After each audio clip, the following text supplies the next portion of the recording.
Network neutrality advocates just scored a huge win, a win that a year or two ago didn't even seem possible for them. No one, whether government or corporate, should control free and open access to the internet. The Federal Communications Commission said that both wireless and wired internet providers are actually public utilities, and as such, the federal government can effectively regulate them and force them to abide by net neutrality rules.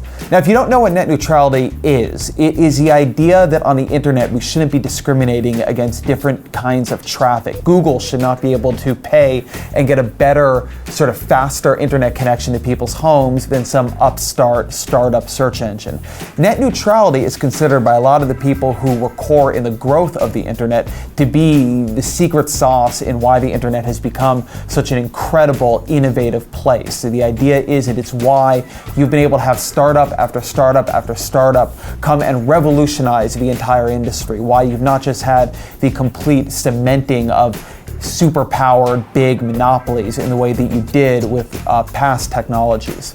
The problem is when the FCC originally went and tried to impose net neutrality rules, they didn't want to call internet providers public utilities. That felt to them, old school, big government. It's like what the government would have done in the 1950s. They wanted to seem like they were coming up with a more 21st century, lighter touch alternative. And so they kind of tried to split the difference. They said, we're going to regulate you a lot like we would regulate a public utility, but we're not going to classify you as a public utility.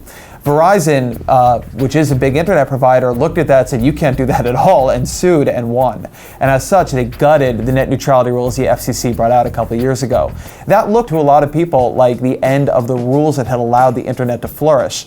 But the federal government, particularly the Federal Communications Commission, went back and instead of backing down, they actually went harder. So they went and just reclassified all these internet providers as public utilities.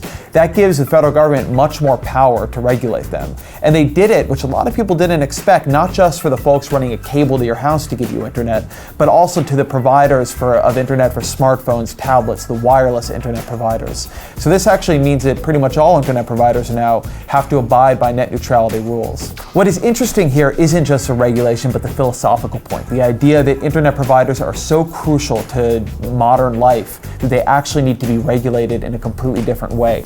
The government is essentially raising them to the level of electricity providers or water providers, a public utility that the public has an interest in making sure is distributed and run fairly.